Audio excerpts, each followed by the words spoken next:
Bonjour et merci de regarder le séminaire sur l'interprétation biblique. Nous sommes à la mi-chemin de nos leçons et c'est un honneur de vous avoir avec nous. Se joint à moi maintenant le Dr Frank Hassel, directeur associé de l'Institut de recherche biblique. Dr Hassel, que verrons-nous dans cette leçon? Nous aurons une petite introduction sur comment dérouler les étapes qui nous conduisent vers une compréhension adéquate et appropriée du texte biblique et des thèmes bibliques.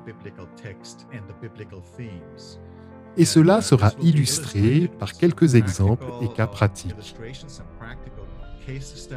Nous examinerons certains défis modernes dans le processus d'interprétation de la Bible,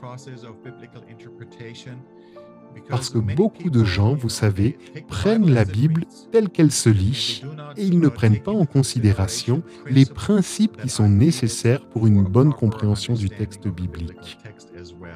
C'est ce que nous appelons l'exégèse, où nous examinons ce que dit réellement le texte, comment il est formé et ce qui peut être utile dans le processus si nous voulons vraiment rendre justice au texte biblique. Et qui va nous introduire à ce sujet? Ce sujet important est partagé par le docteur Eckhard Müller.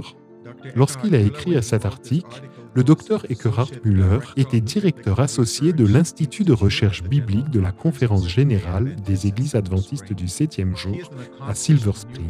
Il est un spécialiste accompli du Nouveau Testament et peut-être l'un de nos meilleurs experts du livre de l'Apocalypse, le dernier livre de la Bible.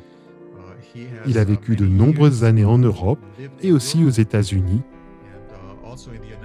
et il a présidé le comité de recherche biblique de la division intereuropéenne pendant de nombreuses années. Il est un expert et un excellent spécialiste de la Bible, de la théologie biblique et du Nouveau Testament, et il apporte avec lui une riche expérience de l'interprétation et de l'enseignement de l'interprétation de la Bible. Il est donc bien qualifié. Alors en l'écoutant, vous pourrez acquérir des connaissances précieuses sur le processus et les étapes nécessaires pour comprendre correctement et adéquatement le sens du texte biblique.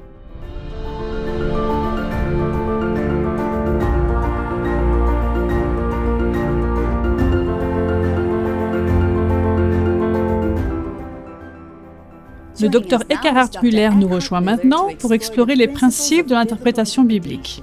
Docteur Müller, après avoir accepté la Bible comme étant la parole de Dieu, inspirée et faisant autorité, la question est de savoir comment interpréter les Écritures et les utiliser lorsque de nouvelles questions surgissent qui exigent une réponse basée sur la foi. Voyez-vous, je pense à ce que j'ai vu au fil des ans dans l'Église adventiste, avec les membres de l'Église, mais aussi avec les dirigeants de l'Église, etc. Nous sommes très concentrés sur le texte biblique, ce qui est bien. Mais il y a des problèmes que nous ne pouvons pas résoudre avec le seul texte biblique, ou du moins pas directement. Il y a un dicton qui dit « Donnez-moi un texte biblique et c'est bon ». Mais nous avons été confrontés à des problèmes pour lesquels il n'y a pas de texte. Il n'y a pas un seul texte. Et ce problème se pose pour des questions plus anciennes, d'autres plus récentes. En effet, donnez-moi un texte qui dit « on ne doit pas fumer ». Il n'y a pas de texte comme ça dans les Écritures. Ou « ne prends pas de drogue ». Il n'y a rien de tel dans les Écritures. La question est donc de savoir comment nous avons traité ces questions et comment nous devrions les traiter. Les gens ont différentes approches dans ces questions, et il y en a beaucoup. Ce que je suggère dans cet article, et ce n'est pas nouveau, je pense que c'est seulement, je l'espère, un peu plus clair, c'est que nous devons faire la distinction entre les études de passages bibliques. Nous avons donc un passage de texte biblique, et nous voulons le comprendre. Et nous appelons ça l'exégèse. Vous avez le texte biblique, vous faites de l'exégèse. Vous utilisez des principes pour interpréter ce texte. Vous pouvez aller un peu plus loin et demander quels sont les thèmes de ce passage. Alors là, on appelle cela la théologie ou les thèmes théologiques qui sont contenus dans ce passage. Et puis, comment appliquer ce texte aujourd'hui ? Par exemple, si vous avez un sermon basé sur un texte, vous avez des prédicateurs des pasteurs, aiment prêcher sur des textes bibliques. Mais d'autres ne parlent pas beaucoup du texte. Ils utilisent des thèmes. Mais si vous avez un texte biblique, alors vous devez utiliser certains principes pour essayer de comprendre le texte. Pourquoi avons-nous besoin de comprendre le texte? Tout d'abord, si vous m'envoyez une lettre, je vais lire la lettre. Et quand je recevrai la lettre, je vais l'interpréter automatiquement. Je vais me demander, que veut me dire Larissa? Il se peut que je vous comprenne ou que je vous comprenne mal, en fonction des différents facteurs. Ou si j'ai une conversation avec quelqu'un, vous pouvez facilement mal vous comprendre. Mais nous interprétons automatiquement. Nous le faisons aussi avec les Écritures. Si vous n'êtes pas conscient, vous risquez de suivre une voie qui est injuste pour les Écritures. En d'autres termes, nous lisons nos propres idées dans les Écritures. Vous savez, nous avons certains problèmes avec les Écritures, certaines barrières dont nous devons être conscients. Par exemple, il y a la barrière de la langue. Les langues bibliques ne sont pas nos langues. Donc tout d'abord, vous avez une langue étrangère. Ensuite, même si vous lisez une langue moderne, elle serait vieille de plusieurs centaines d'années. Cela poserait un problème car les langues sont dynamiques. Elles changent constamment. Nous voyons cela en anglais. Si vous lisez la version anglaise King James, il y a des expressions que nous n'utiliserons plus aujourd'hui car nous pourrions mal les comprendre. Dans la version King James, lisez les versets au sujet de la viande. Il s'agit en fait de nourriture. Ce n'est pas nécessairement de la viande. Oui, cela inclut d'autres choses. C'est donc le problème de la langue étrangère. Le problème que la langue a été changée. Nous avons le problème de la culture. Les gens vivent dans un certain environnement et une certaine culture. Ils ont certaines conventions, certaines manières de faire les choses, etc. Ils utilisent aussi, encore une fois, lorsqu'il s'agit de parler, ils utilisent des paraphrases et toutes sortes de choses, ce qui rend plus difficile la compréhension des images que les autres langues n'utilisent pas. Puis, nous venons de notre propre culture. C'est peut-être l'un des plus gros problèmes. Nous sommes issus d'une culture. Or, nous pensons que nous n'avons pas de culture, que nous n'avons pas de contexte, et donc que nous pouvons lire les Écritures telles qu'elles sont. Mais cela ne fonctionne pas ainsi, car nous sommes très influencés par les choses qui nous entourent. Maintenant, vous pouvez dire, je ne vais pas étudier un texte biblique, un passage, mais je suis intéressé, par exemple, par ce que l'évangile de Matthieu dit de Jésus. Ou, je suis intéressé par ce que l'Exode nous dit sur l'Alliance, etc. Il s'agit donc d'un sujet. Vous cherchez un sujet. Vous avez maintenant non seulement devant vous un morceau que vous pouvez lire facilement, mais il se retrouve partout. Ici, encore une fois, les exemples que j'ai utilisés sont toujours limités aux livres bibliques. Je pourrais aller plus loin et dire que je prends un auteur entier. Par exemple, je prends Jean, tout ce que Jean a écrit, ou Paul, et je veux voir ce que Paul dit sur la justification par la foi, ou sur la sanctification ou autre. Il s'agirait donc d'une approche topique. Ou bien, il dirait que c'est une approche théologique. Dans ce cas, nous avons à nouveau des données bibliques. Dans le premier cas, nous avons des textes bibliques. Dans le second cas, nous avons des données bibliques. Vous devez donc maintenant chercher où trouver le sujet que vous avez en tête. Mais vous devez le trouver à plusieurs endroits de la Bible. Alors tout d'abord, vous pouvez utiliser une concordance et trouver les mots, les mêmes mots. Mais parfois, il ne s'agit pas seulement de mots, parfois il s'agit de concepts. C'est un concept, mais il est écrit différemment. Alors que faire? Vous devez lire beaucoup. Par exemple, prenons le cas de la seconde venue de Jésus. Le sujet de la seconde venue, je cherche la seconde venue, et je trouve des textes ici et là, par exemple, dans un des évangiles, des références à la seconde venue. Ce que je dois ensuite faire, quand j'ai trouvé ces différents passages, je dois encore faire l'exégèse, bien que la préoccupation principale ne soit pas l'exégèse. Mais si je ne fais pas d'exégèse, je risque de sortir un texte de son contexte. Et c'est le problème de l'approche thématique. Vous mettez des textes ensemble. J'ai souvent dit aux gens, ça ne colle pas, ce texte ne fonctionne pas. Bien sûr, nous faisons tous des erreurs. Ce n'est pas là le problème. Nous devons rester prudents. C'est la parole de Dieu. Par conséquent, nous faisons de l'exégèse, puis nous allons au-delà de l'exégèse, et nous disons, qu'est-ce que cela signifie? Et si je regarde l'ensemble du sujet, comment, par exemple, Luc décrit-il la seconde venue? Qu'est-ce que je tire du livre de Luc et des Actes dans ce cas? Ou qu'est-ce que je tire de l'Apocalypse? Et en quoi le livre de l'Apocalypse, par exemple, est-il différent? Si je vais à l'évangile de Jean, il n'y a presque rien sur la seconde venue, alors que ce que nous appelons les évangiles synoptiques, Matthieu, Marc et Luc, ont pas mal de choses sur la seconde venue. Maintenant, Jean a écrit beaucoup de choses dans l'Apocalypse. Il remédie à ce qu'il a laissé de côté dans son évangile en le rapportant dans l'Apocalypse. Oui, mais quand même, je veux dire, maintenant je peux comparer et dire que c'est ce que Jean dit. C'est ce que Luc dit. Voici la facette entière. C'est très intéressant aussi parce que vous voyez les différentes emphases et ces différentes emphases sont parfois importantes parce que certains auteurs veulent aborder un certain point que d'autres auteurs présentent différemment. C'est donc très riche. C'est la deuxième approche. Alors je répète la première, nous avons un passage. Le deuxième, nous avons un sujet que nous appelons théologie, étude théologique.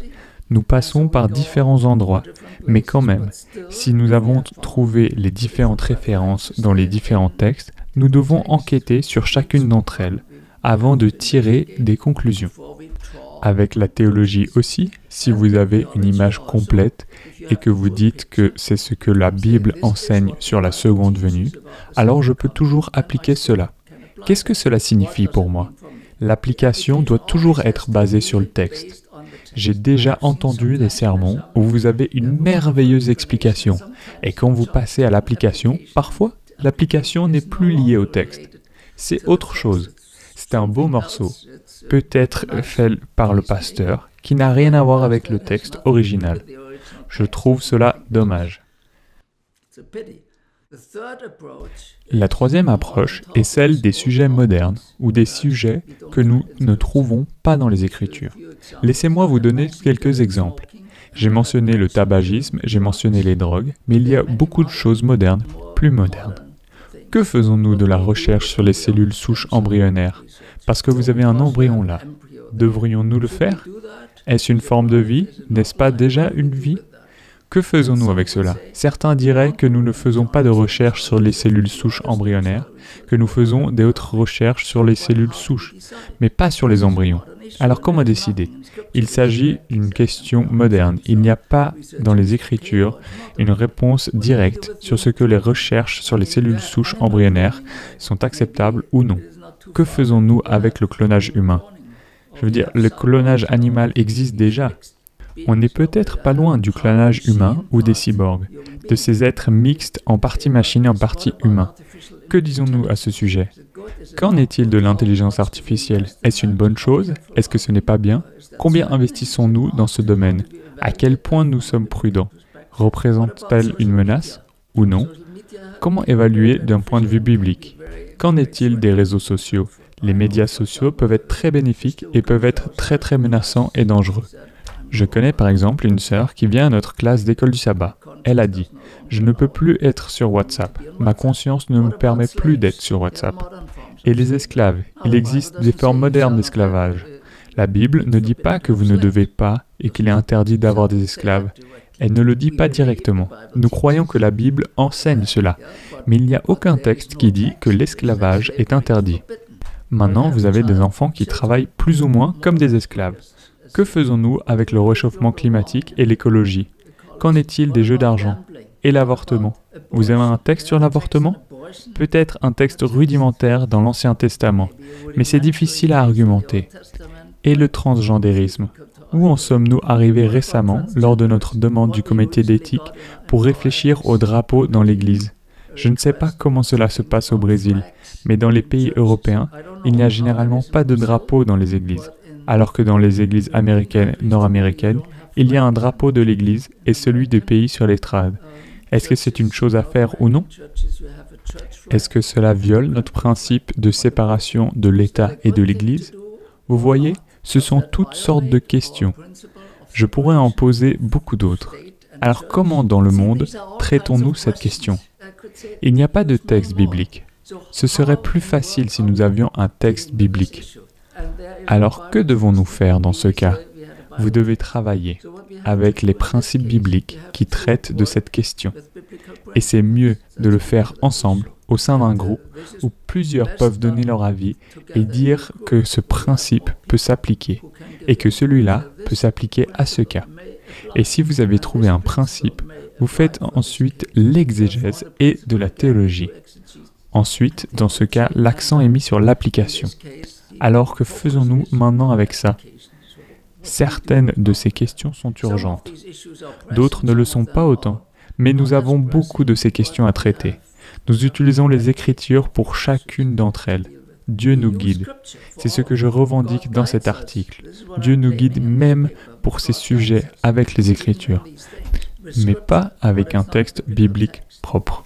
Malheureusement, les gens peuvent faire certaines erreurs en approchant la Bible, ce que nous appelons des sophismes. Quels sont certains de ces sophismes et comment pouvons-nous les éviter? Il existe de nombreux sophismes de différentes sortes. Si vous lisez les Écritures, vous pouvez même trouver des sophismes dans les Écritures que j'ai utilisés dans ce chapitre. J'ai utilisé l'histoire de Jean, chapitre 7, où les pharisiens débattent sur l'identité de Jésus. Au milieu, il y a Nicodème. Ils sont opposés à Jésus. Ils ne croient pas que Jésus soit le Messie. Ils ne l'acceptent pas. Vous avez donc une controverse, et Nicodème essaye de la résoudre. Si vous lisez le passage, c'est-à-dire Jean 7, versets 45 à 52, vous voyez ce qui ne va pas. Le problème est que Jésus vient, la première venue. Et la question est, qui est-il? Mais comment le découvrir? Les Juifs attendent la venue de Jésus le Messie? Comment savoir si Jésus est le Messie ou pas? En consultant les Écritures. Et c'est ce qu'ils font. Le problème est que ceux qui acceptent Jésus et ceux qui le rejettent ont accès aux mêmes Écritures. Et ils croient, les deux groupes, que c'est la parole de Dieu. Le problème est qu'ils arrivent à des conclusions différentes. Nous demandons alors, comment il se fait qu'ils arrivent à des conclusions différentes? Voyez-vous, nous dirons par exemple que les serviteurs qui n'ont pas arrêté Jésus dans cette histoire avaient raison et que les pharisiens avaient tort. Mais voyez-vous, s'ils avaient tort et ils avaient une mauvaise interprétation, cette mauvaise interprétation serait alors désastreuse. Pourquoi? Parce qu'à la fin, ils tuent Jésus. Donc en d'autres termes, l'interprétation biblique est importante. Elle est très importante. Et c'est peut-être le cas le plus tragique. Mais tous les martyrs qui sont morts au cours des siècles, ou la plupart des martyrs qui sont morts au cours des siècles, sont probablement morts à cause d'une mauvaise interprétation des Écritures. Donc vous voyez, la question est vraiment importante. Que sont les sophismes? Le premier problème est que les pharisiens ont un parti pris, donc ils viennent avec des idées préconçues. Pour eux, Jésus ne peut pas être le Messie. Et si Jésus ne peut pas être le Messie, aucun texte biblique ne les aiderait parce qu'ils ont décidé que Jésus ne peut pas être le Messie. Comme lorsqu'ils disent « Peut-il venir de Nazareth quelque chose de bon ?» Oui, exactement. D'ailleurs, cela se trouve aussi dans ce passage un peu plus loin. Ils en arrivent donc à une interprétation erronée, car Jésus ne peut pas être le Messie. Lorsque tous ces soldats ou ces serviteurs viennent, qui étaient censés l'arrêter, et qu'ils demandent « Pourquoi ne l'avez-vous pas amené ?», ils disent « Jamais un homme n'a parlé comme cet homme ». Ils ne pouvaient tout simplement pas faire cela. Mais les pharisiens balayaient d'un revers de main l'explication des officiers qui n'avaient pas amené Jésus. Et ils disent « Vous vous êtes trompés ». Dès lors, les dirigeants auraient dû montrer, à partir des Écritures, que Jésus n'est pas le Messie, mais ils ne l'ont pas fait. Ils font donc appel à l'autorité humaine, au lieu d'utiliser les Écritures. Ils ont dit, « Nous avons l'autorité de décider. Vous n'êtes que des serviteurs ou des soldats, ou autre chose du genre. Et vous étiez censés l'amener. Mais nous avons l'autorité. Et sur la base de notre autorité, nous avons déterminé que Jésus n'est pas le Messie. » Donc le premier sophisme était un parti pris. La deuxième erreur ici fait appel à l'autorité humaine. Ils disent qu'en fait, aucun des dirigeants ou des pharisiens n'a cru en lui, n'est-ce pas? Donc l'appel à l'autorité, ça, c'est une chose que vous pouvez voir à travers l'histoire de l'Église. Si vous regardez la question de la réforme, de la pré-réforme et tout ce qui va avec, les conseils de l'Église, etc., des gens comme Huss et d'autres ont été brûlés. D'autres y ont échappé de justesse. La question était l'autorité. Nous avons l'autorité. Et Ellen White a dit « Permettez-moi de la lire ici brièvement. Dieu nous a donné sa parole pour nous permettre de nous rendre compte par nous-mêmes de ce qu'il attend de nous. Les bonnes intentions ne suffisent point. Ce n'est pas assez de croire bien faire et de faire ce que le pasteur nous conseille. Quand le salut de notre âme est en jeu, nous devons nous livrer à des recherches personnelles. » Puis elle ajoute aussi « J'ai montré que le jugement d'aucun homme doit être remis au jugement d'un autre homme. » Cela ne veut donc pas dire que nous ne devons pas nous parler. Bien au contraire, nous devrions nous écouter les uns les autres. Bien sûr, mais à la fin, nous devons prendre nos décisions. Il y a donc une troisième erreur. Il y a le problème de la position majoritaire, ou ce dont nous venons de parler. En effet, il y a une pression sur Nicodème pour qu'il adhère à leur position. Vous verrez à nouveau le parti pris, car Nicodème prend la défense de Jésus. Ils lui disent « Es-tu aussi galiléen ?» Vous voyez le problème là. Ce qu'il se passe ici, c'est ce que nous appelons en latin, mais c'est un terme en théologie, un argument ad hominem. Un argument ad hominem est un argument qui ne porte pas sur la question, il porte sur la personne. Vous voyez cela aussi en politique, malheureusement. Vous ne parlez pas de la question qui est sur la table, vous essayez juste de trouver des failles dans la vie de l'autre personne et de la discréditer. Quand on arrive au pire, le pire argument ad hominem est la persécution et le martyre. Puis, vous avez une quatrième ici, dans ce passage. C'est intéressant de trouver. J'ai trouvé 5 problématiques ici, et c'est ce que nous appelons l'argument du silence. L'argument du silence est d'argumenter non pas sur ce que le texte dit, mais sur ce que le texte ne dit pas. Dans certains cas, nous n'avons pas d'autre option, mais vous devez être extrêmement prudent. Vous ne pouvez pas baser une décision sur ce qui n'est pas dit. Vous devez fonder un dossier sur ce qui est dit. Et cela se produit ici aussi. Les pharisiens prétendent de la Galilée, il ne sort point de prophète. Il n'y a pas de texte biblique qui dit ça. Et d'ailleurs, ils ont tort. Ils peuvent prétendre se baser sur le texte de Michée 5, verset 2, qui dit que le Messie doit naître à Bethléem. Mais il n'y a rien dans la Bible qui dit que le Messie ne viendrait pas à la fois de Bethléem et de Nazareth. Donc parce qu'ils ne savent pas, c'est un argument du silence. Et cela arrive souvent lorsque nous interprétons les Écritures.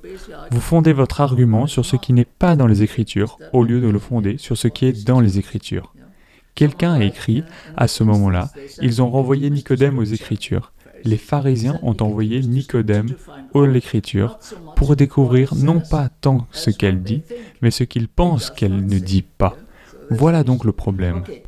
Et le dernier dans ce passage, même s'il y en a beaucoup d'autres, et c'est ce que j'appellerais l'incapacité à saisir la complexité de la vérité. La vérité est parfois plus complexe que ce que nous pensons. La vérité peut être simple, mais la vérité peut aussi être complexe. Il y a beaucoup de choses que nous ne pouvons pas comprendre en tant que chrétiens. Comprenez-vous pleinement Dieu? Moi non. Dieu est Dieu, et nous sommes humains. Nous comprenons que Dieu existe, mais sa Trinité, je ne la comprends pas. Je veux dire, mathématiquement, je ne le comprends pas. Je ne peux pas l'accepter. Donc dans le cas de Jésus, Jésus n'était pas seulement un Galiléen. Il est né en Judée et il est venu de Galilée. Ce n'est pas seulement la Galilée, c'était plus compliqué. En plus, il n'était pas seulement le fils de David, il l'était, mais il était aussi le Seigneur de David, selon les Écritures. Il était le Fils du Très-Haut, il était pleinement humain et pleinement divin. Ainsi, même les croyants et les prophéties messianiques ont été surpris lorsqu'ils ont dû faire face à ce phénomène de ce qui est Jésus. Et cela signifie que Dieu réussit toujours à nous surprendre, même lorsqu'il accomplit ses promesses. Par conséquent, nous devons être prudents. Voici la section sur les sophismes. Comme je l'ai dit, il y a d'autres erreurs. Il y a des sophismes logiques, des sophismes historiques, etc. Il y a les erreurs grammaticales, toutes sortes d'erreurs, et des livres pleins de sophismes, certains petits. Mais ce sont des erreurs très sérieuses, parce que dans ce cas, ce n'est pas juste une chose mineure que vous comprenez mal, un mot ou un texte, ou que vous n'acceptez pas Jésus comme le Seigneur et que vous le crucifiez. Le problème est que nous devons toujours être conscients qu'il y a plus que ce que nous voyons à première vue, au premier regard, et cela demande une certaine humilité. Lorsque nous traitons un texte ou un passage biblique et que nous voulons le comprendre dans ses propres termes, nous utilisons certaines étapes dites exégétiques. Qu'est-ce que c'est et que devons-nous savoir à leur sujet? Tout d'abord, si vous avez un passage et que vous essayez d'étudier ce passage et de le comprendre, pas seulement le lire, mais d'aller un peu plus loin, que faites-vous? Tout d'abord, vous devez prendre le temps. Si vous avez 2 secondes, ça ne sert à rien. Vous devez investir dans ce domaine. Et plus vous investissez, meilleur sera le résultat. La deuxième étape est que nous croyons que le Saint-Esprit doit nous guider dans notre prière. C'est assez simple. Nous prenons donc du temps, ce qui semble simple, mais qui peut être compliqué avec tout ce que nous avons à faire. Mais on prend du temps. On se tourne vers Dieu dans la prière. Et ensuite vient l'étape numéro 3. On lit le texte, et on lit le texte, et on lit le texte. Si j'écris un article sur un passage et un livre biblique, je relis le livre biblique, même si j'ai lu une centaine de fois. Je lis ce passage encore et encore et encore. Ce qui aide encore plus, c'est d'essayer de le mémoriser. C'est ce que j'ai fait avec le livre biblique. Si vous le mémorisez, il est étonnant de voir comment le texte prend vie et comment vous voyez des choses dans le texte que vous n'aviez jamais vues auparavant. Lorsque j'enseigne un cours qui a à voir avec l'exégèse, par exemple l'Apocalypse, les étudiants doivent lire le livre. Je leur donne le temps de lire lentement. Et puis ils doivent lire le livre en une seule fois. Et s'ils connaissent le grec, ils doivent aussi le lire en grec. C'est très important. Alors ne lisez pas le texte seulement une fois, lisez-le encore et encore. Le 4e point est une étape qui concerne davantage les universitaires. Mais même les membres d'église remarquent qu'en regardant une traduction puis une autre traduction, on voit qu'il y en a un peu plus dans l'une que dans l'autre. Je ne sais pas si vous l'avez déjà vu ça une fois. Parfois c'est le cas. Si vous avez une traduction qui est tout à fait littérale et non pas littérale artificielle, mais qui essaye d'être aussi précise que possible, et que vous comparez 2 traductions de ce genre, vous verrez des différences. Il existe aussi des Bibles amplifiées. Si vous prenez une Bible amplifiée et que vous lisez une autre version, les auteurs de ces dernières ont inséré toutes sortes d'explications dans le texte. Ainsi, un texte de 3 lignes prend soudainement 8 lignes. Vous ne pouvez peut-être pas comparer ces deux-là, mais si vous avez 2 traductions littérales, plus ou moins littérales, et que vous les comprenez, vous voyez des différences. Et ces différences, dans certains cas, sont des différences dans les manuscrits. Vous avez différents manuscrits grecs. Il y a donc des différences. Pour le Nouveau Testament, vous avez des milliers de manuscrits. Dans 99% de cas, cela ne fait pas de différence théologique. Mais il y en a une. Je vous donne brièvement un exemple pour que vous compreniez de quoi je parle. Le fils prodigue revient finalement après avoir gaspillé son argent avec les cochons. Là, il y a un texte qui dit, selon un manuscrit, qu'il voulait se satisfaire de la nourriture des cochons. Et un autre dit qu'il voulait se remplir l'estomac. Une 3e lecture dit qu'il voulait se satisfaire et remplir son estomac. Théologiquement, ce n'est pas une différence. Mais nous nous dirons, lequel de ces deux doit-on privilégier? C'est ce que je dirais ici. Numéro 4. Trouvez les meilleures lectures possibles. Il y a certains principes pour faire cela. Il existe différentes Bibles grecques qui indiquent de quelle lecture elles proviennent. Ce n'est peut-être pas si important pour les gens qui ne lisent pas la langue, mais dans la mesure où vous reconnaissez que vous avez parfois des différences dans les traductions littérales, cela peut être le problème. Vous avez différents manuscrits. Il y a des manuscrits plus anciens, des manuscrits plus récents, et ainsi de suite. 5e, si vous comprenez, si vous pouvez lire la langue, traduisez le texte vous-même. Si vous ne savez pas le faire, utilisez de bonnes traductions. Si vous voulez méditer, il y a des traductions qui sont plus des paraphrases pour votre temps de dévotion. Mais si vous voulez vraiment comprendre le texte, il y a souvent trop d'interprétations dans ces traductions. Vous pouvez donc en utiliser une autre. Et maintenant, en venons au contexte. C'est la chose la plus importante. Nous étudions le contexte. Il y a deux contextes. L'un, c'est le contexte historique. L'autre est le contexte littéraire. Le contexte historique est l'époque à laquelle le livre a été écrit. Il s'agit des coutumes. Quelle nourriture ont-ils ? Quelle est la situation politique et tout ça? Il n'est pas aussi facile d'accès que le contexte littéraire, mais il l'est souvent. Je veux dire, à un moment, à l'école du sabbat, nous avons étudié le livre d'Ésaïe. Vous trouvez le contexte historique dans Ésaïe, puis vous pouvez aller jusqu'aux chroniques. Vous en saurez plus dans les chroniques, ainsi que dans d'autres livres à cette époque. Voilà, il y a le contexte historique. Il faut connaître l'époque, les coutumes, etc. Le contexte littéraire est le matériel autour du texte. J'ai donc un texte ou un passage. Le contexte littéraire est ce qui vient avant et ce qui vient après. Il y a le contexte. Et il y a le contexte plus large et un plus petit, un contexte immédiat. Ainsi, le contexte immédiat peut être, par exemple, un passage dans un chapitre. Ce serait le chapitre. Le contexte plus large serait le livre entier. Et le plus grand serait l'ensemble des Écritures. Si vous ne faites pas attention au contexte, vous pouvez vous tromper complètement. Et aujourd'hui, nous dirons que même le sens des mots est déterminé par le contexte, plus que par le lexique. Nous avons aussi cela dans nos propres langues. Je ne connais pas très bien le portugais ni l'espagnol, mais je sais que dans ma langue, l'anglais et l'allemand, vous avez des termes qui s'appliquent à des choses complètement différentes. Alors, quelle est la signification actuelle? Cela dépend du contexte. C'est pareil ici dans la Bible. Quand nous regardons le contexte, il est bon d'essayer de faire un schéma mental. Si vous faites cela souvent, plus souvent, cela vient plus facilement. Vous voyez alors le flux de l'argumentation. Dans certains cas, vous vous demandez où commence un passage et où se termine le passage, par exemple, dans l'Apocalypse. Parce que si vous avez un passage, puis un autre passage, sont-ils imbriqués ou sont-ils parallèles? Vous devez également demander quel genre de littérature il s'agit. Je vais vous donner un exemple. Le livre de Daniel commence par une histoire narrative, le chapitre 1.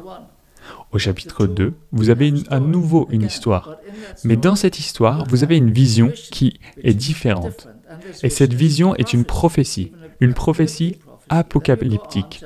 Puis, on continue avec le chapitre 3, est à nouveau narratif. Le chapitre 4 est narratif, mais dans le chapitre 4, vous avez Nabuchodonosor. Et Daniel doit lui dire qu'il va vivre parmi les animaux pendant 7 ans. Et là, vous avez une prophétie. Mais c'est une prophétie dite classique et une prophétie apocalyptique moderne. Les 7 ans ne sont pas des années prophétiques, ce sont des années littérales.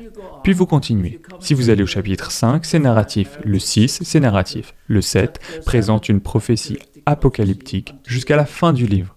Cela fait une différence. C'est une différence si vous avez un poème, si vous avez un texte simple, si vous avez un texte juridique, ou si vous avez un proverbe, et ainsi de suite. Un proverbe généralise souvent.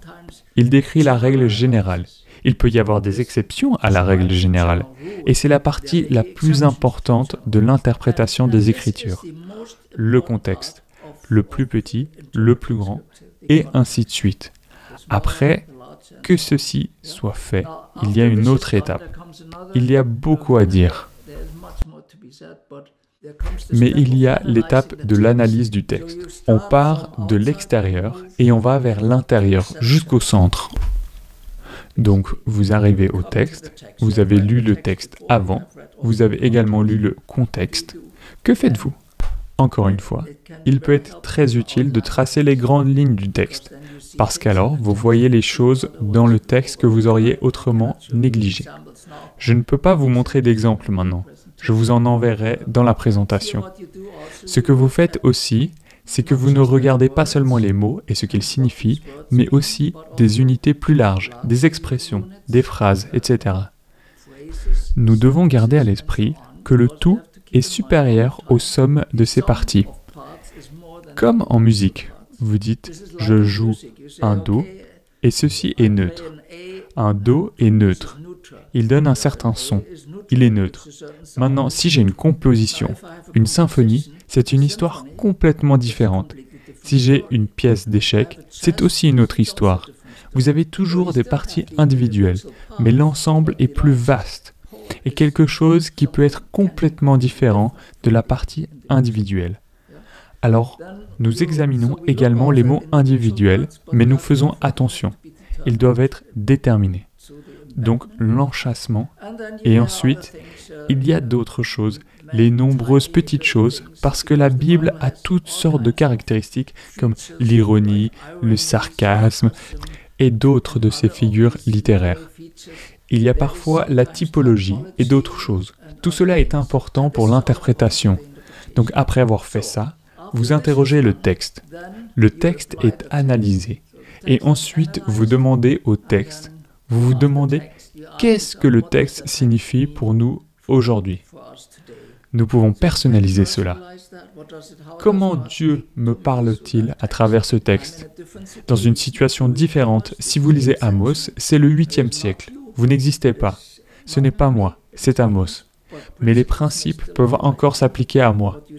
C'est que vous voyez là, par exemple, l'apostasie, alors, et d'autres questions d'injustice sociale peuvent alors s'appliquer à nous aujourd'hui. Ce sont des principes d'interprétation. Je les ai très brièvement résumés, mais il y a plus à faire. Si vous faites cela et que vous essayez de prendre du recul, personne n'est complètement objectif. Mais si vous essayez et suivez ces principes, cela devient plus objectif. Nous ne serons pas aussi enclins à lire nos propres idées dans le texte et à proclamer ensuite que c'est le sens du texte. Mais le but n'est pas seulement cela. Le but est vraiment de comprendre la parole de Dieu et de la comprendre profondément.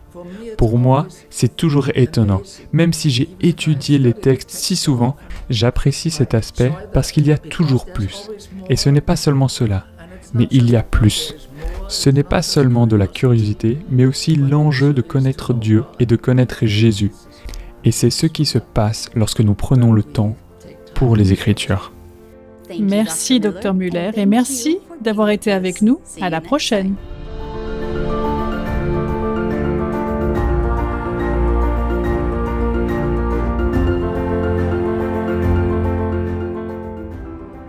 Pour une compréhension plus profonde de ce sujet, consultez adventistbiblicalresearch.org et achetez le livre Biblical Hermeneutics, An Adventist Approach. Pour d'autres ressources, consultez adventistbiblicalresearch.org.